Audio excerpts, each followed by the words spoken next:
अस्सलाम वालेकुम, मैं हूं आरजे मलिक और आप देख रहे हैं आरजे निकलॉजी यूट्यूब चैनल। मैं बहुत ही मशकूर हूं कि आपने मेरी इस वीडियो के लिए वक्त निकाला। अगर आप हमारे चैनल पर नए हैं तो हमारे चैनल को कर दीजिएगा सब्सक्राइब और घंटी के निशान को प्रेस करना मत भूलिएगा। आइए बिना किसी ताख़ीर के आज की वीडियो की शुरुआत करते हैं। आज की कहानी है एक बादशाह और उसके चंद वज़ीरों की। एक बादशाह अपने चंद वज़ीरों को लेकर जंगल की जानिब जा रहा होता है शिकार के लिए। तो अपनी तलवार निकालते ही अपने हाथ का एक अंगूठा ज़ख्मी कर बैठते हैं, जिसकी वजह से कुछ खून के कतरे बह रहे होते हैं। वो अपने वज़ीरों को हुक्म जारी करता है कि जाओ मेरे हाथ के लिए कुछ मरहम पट्टी का बंदोबस्त करो। तो वो वज़ीर अपने सीनियर वज़ीर को कहते हैं कि बादशाह सलामत का हाथ कट चुका है, जिसकी वजह से आप ये मरहम पट्टी का कोई बंदोबस्त करें। वो भागता हुआ आता है और देखता है कि बादशाह सलामत के अंगूठे पर एक मामूली सा ज़ख्म है, जिसकी वजह से कुछ खून के कतरे बह रहे हैं। वो आते ही मुस्कुरा कर कहता है, बादशाह सलामत परेशान मत होइए, जो भी होता है अच्छे के लिए होता है। बादशाह ये बात सुनकर आग बगोला हो गए।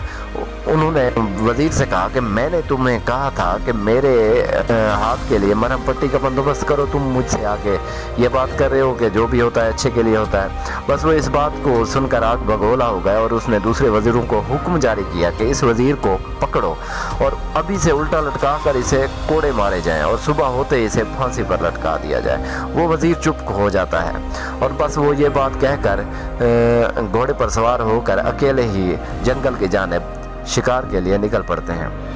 बस कुछ ही सफ़र गुजरता है कि आगे उन्हें 3 से 4 आदमखोर मिलते हैं। 3 से 4 आदमखोर वो होते हैं जो इंसानों का भी गोश्त खाते हैं। वो आदमखोर बादशाह सलामत को अच्छी तरह घेर कर उसे पकड़ लेते हैं। तो वो उसे भी उल्टा लटका कर, बादशाह सलामत को भी उल्टा लटका कर वो अपनी जहाँ पर वो शिकार गाह बनाई होती है, जहाँ पर वो शिकार करके वहाँ पर जाकर खाते हैं, तो उसे उल्टा लटका कर वो जश्न मना रहे होते हैं कि शाम के खाने का बंदोबस्त जो था वो हो चुका है, लिहाजा खुशी हिसाब से वो नाच रहे होते हैं, कूद रहे होते हैं।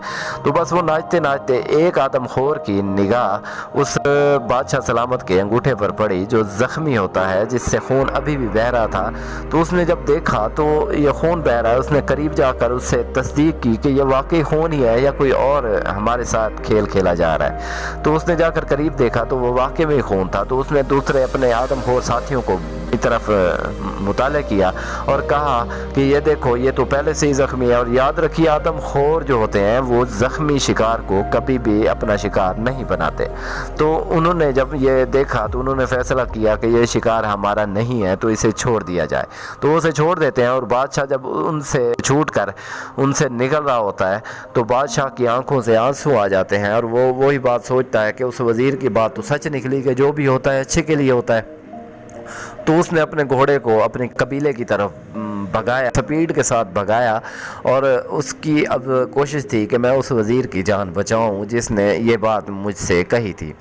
तो वो बस फांसी का फट्टे पर लग चुका था वो वज़ीर कि बस ऊपर से वो बादशाह सलामत पहुंचे और उसने हुक्म दिया कि इस वज़ीर को फ़ौरी रिहा कर दिया जाए। तो छोटे वज़ीरों ने फ़ौरी बादशाह सलामत से सवाल किया, बादशाह सलामत अभी तो आप ये हुक्म करके गए थे कि इसे लटका दिया जाए फांसी पर, तो अभी आप कह रहे हो इसे छोड़ दिया जाए, तो इसकी क्या वजह है? वो कहता है मैं बताता हूँ, पहले इसे छोड़ो। वो जब उसको रिहा करते हैं, जब उसको छोड़कर बादशाह सलामत के पास लेकर आते हैं तो बादशाह खुद खड़े होकर उसे गले लगाते हैं और वो कहते हैं कि वाकई तुमने जो बात कही थी वो सच निकली कि मेरे साथ उसने सारी आप बीती उन्हें वो सुनाई। और उसके बाद वज़ीर ये बात सुनकर फिर से हंस पड़े और फिर से उन्होंने कहा कि मैंने आपको कहा था ना कि जो भी होता है अच्छे के लिए होता है। उसने कहा फिर क्या मतलब, क्या अच्छे के लिए होता है? वो फिर से आग बगोला हो गए और फिर आराम के साथ, बड़े तरीके के साथ, बड़े प्यारे ही अंदाज में आगे से वज़ीर ने उसे बादशाह को कहा कि अगर उस वक्त मैं आपकी मरहम पट्टी कर लेता, ठीक है, तो मैं आपके साथ चला जाता, तो आपको पता है कि मेरे शरीर पर इस टाइम तक किसी किस्म का कोई भी जो था ना ज़ख्म नहीं है, तो वो आदमखोर आपकी जगह मुझे खा लेते। तो मैं इसलिए कह रहा हूँ कि जो भी होता है अच्छे के लिए होता है। अगर मैं आपके साथ चला जाता तो इस टाइम मैं आप में मौजूद ना होता। दोस्तों, आपको ये कहानी कैसी लगी? अगर आपको कहानी पसंद आई हो तो हमारी वीडियो को लाइक कीजिएगा, शेयर कीजिएगा और कमेंट करके ज़रूर बताइएगा। अपने दोस्त आरजे मलिक को इजाज़त दीजिए। Thank you so much. Allah हाफिज़।